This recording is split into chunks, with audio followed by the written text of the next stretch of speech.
trees.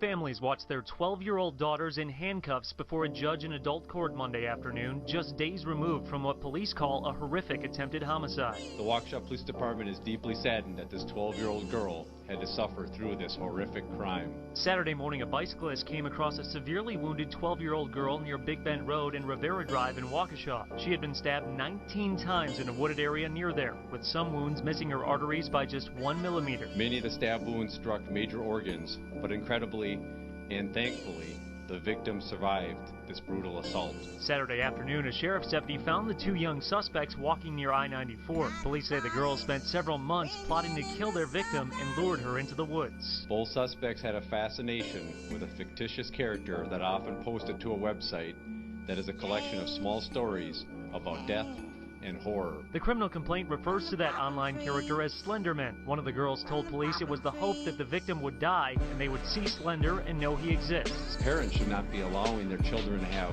unrestricted or unmonitored internet usage, whether it be on their computer, on their smartphone, on their PlayStation. Both girls face first-degree attempted intentional homicide charges. When police questioned her, one of the suspects said, "It was weird that I didn't feel any remorse." This is a very disturbing investigation.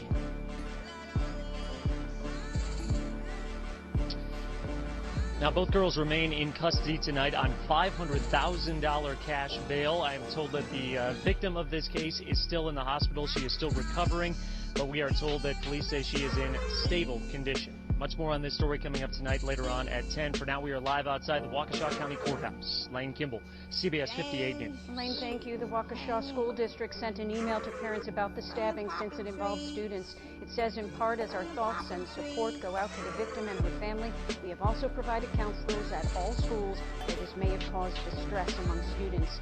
The email includes an attachment with a police department press release, and it warns parents that the information is unsettling. Still, it offers advice on how to talk to children about it. Charge it.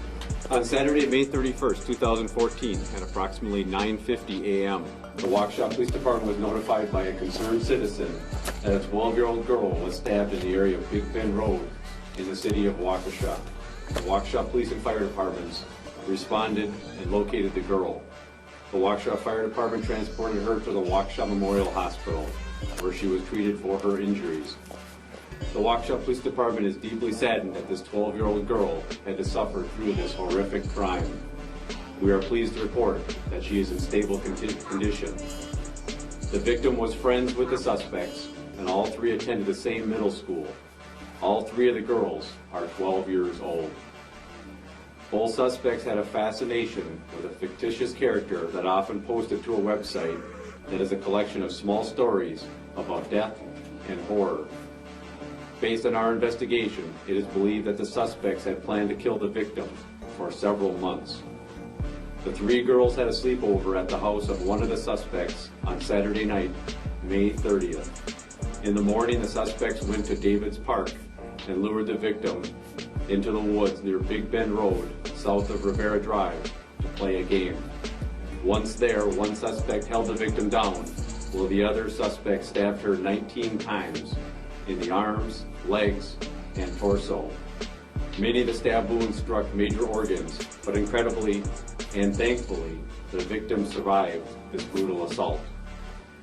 The suspects left the area on foot.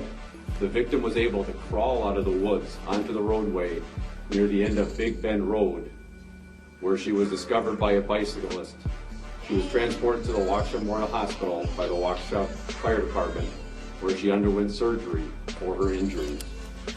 We continued to search the wooded area for the missing two girls with the assistance of the Waukesha County Sheriff's Department, the New Berlin Police Department, the Town of Brookville Police Department, and Flight for Life. We wish to extend our sincere appreciation for their assistance. The suspects were located near I-94 at 2:24 p.m. by a Waukesha County Sheriff's Department, where they were both taken into custody without incident. We are pleased about the abundant cooperation and teamwork between our department and the Waukesha County Sheriff's Department. Both suspects are being held on charges of attempted first-degree intentional homicide. Both are expected to be charged in court today at 1:30 p.m. To respect the integrity of the investigation, we will not be releasing details that could compromise the prosecution. Also, we are continuing our investigation in several areas. Keeping our children safe is more challenging now than in years past. The internet has changed the way we live. It is full of information and wonderful sites that teach and entertain. The internet can also be full of dark and wicked things. It is also providing an opportunity for potential child predators to reach our children like never before. Unmonitored and unrestricted access to the internet by children is a growing and alarming problem. This should be a wake-up call for parents. Parents are strongly encouraged to restrict and monitor their children's internet usage. We must also remember that online is much more than spending time on the computer. Now smartphones and even video games are completely connected to the outside world. Parents, please talk to your kids about the dangers that exist online.